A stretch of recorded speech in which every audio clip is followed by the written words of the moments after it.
Sejarah Kesultanan Brunei pertama bermula dengan Sultan Muhammad Shah yang memerintah kerajaan Brunei dari tahun 1363 hingga 1402. Silsilah Raja-Raja Brunei ada tercatat di atas batu tersilah yang terletak di kawasan Makam Diraja. Catatan batu tersilah yang ditulis dalam bahasa Jawi di tahun ke-19 ini mencatat senarai nama Sultan-Sultan Brunei yang terdahulu. Batu tersilah ini memainkan peranan penting dalam menguak sejarah Kesultanan Brunei. Nama sultan yang mula terpahat di batu tersilah adalah Sultan Muhammad Shah dan diakhiri dengan nama Sultan Muhammad Tajuddin. Melalui batu tersilah, rakyat dan penduduk negara Brunei Darussalam dapat mengetahui sejarah Kesultanan Brunei. Sultan Sharif Ali, Sultan Brunei ketiga, naik takhta pada tahun Masih 1425 bagi menggantikan mertua Baginda. Baginda terkenal dengan gelaran Sultan Berkat, bertanggungjawab mendirikan masjid pertama di Brunei, menentukan arah kiblat dan memperkuatkan ajaran Islam dalam pentadbiran negara. Pada masa pemerintahan Sultan Sharif Ali, Brunei masyhur sebagai negara makmur hingga digelar Darussalam. Sultan Bolkiah, Sultan Brunei kelima, naik takhta pada tahun Masih 1485. Zaman pemerintahan Baginda dikatakan zaman keemasan Empayar Brunei. Baginda merupakan seorang raja Brunei yang gemar mengembara ke luar negeri, mengumpul pengalaman dan pengetahuan untuk membangun negara. Selain memperluaskan lagi wilayah takluk Brunei, Sultan Bolkiah berperanan dalam menyebarluaskan syiar Islam dan memperkukuhkan penguasaan perdagangan. Baginda terkenal dengan nama Nahoda Ragam dan Adipati Suluk.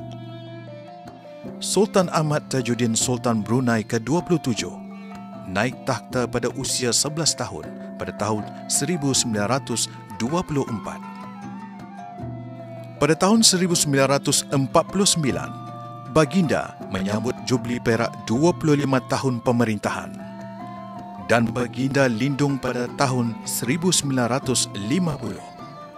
Semasa pemerintahan Baginda, pada tahun 1929, Baginda merasmikan Rumah Sakit Bandar Brunei. Sultan Haji Umar Ali Saifuddin Saadul Khariwaddin, Ibni Sultan Muhammad Jamalul Alam II, Sultan Brunei ke-28, menaiki takhta pada tahun 1950, menggantikan kekandanya Sultan Ahmad Tajuddin. Baginda terkenal sebagai arkitek Brunei moden kerana semasa pemerintahan Baginda, banyak kemajuan dan pembangunan telah tercapai seperti mencadangkan perancangan perpindahan bagi penduduk kampung air ke darat.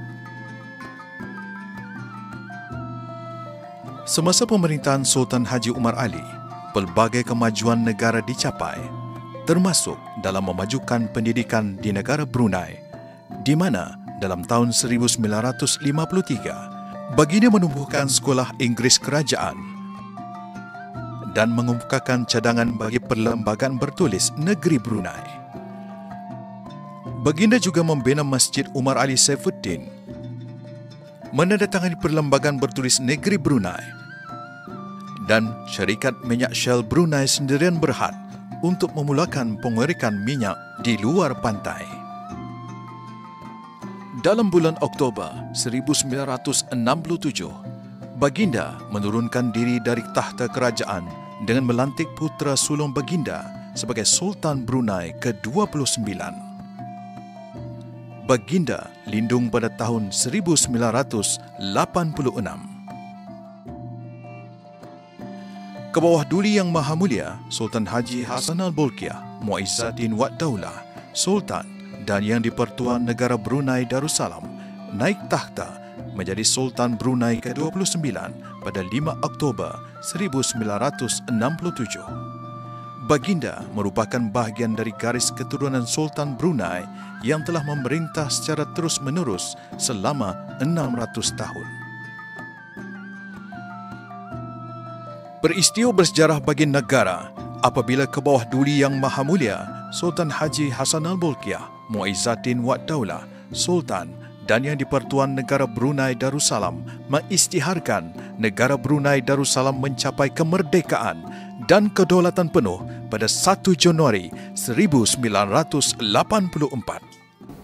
Adalah dengan izin serta limpah kurnia Allah Subhanahu wa taala akan untuk selama-lamanya kekal menjadi sebuah negara Melayu Islam beraja yang merdeka, berdaulat dan demokratik, bersendikan kepada ajaran-ajaran agama Islam menurut ahli sunnah wal jamaah dan dengan berasaskan keadilan dan amanah dan kebebasan dan dengan petunjuk serta keredaan Allah Subhanahu wa taala jua. Allahu Akbar.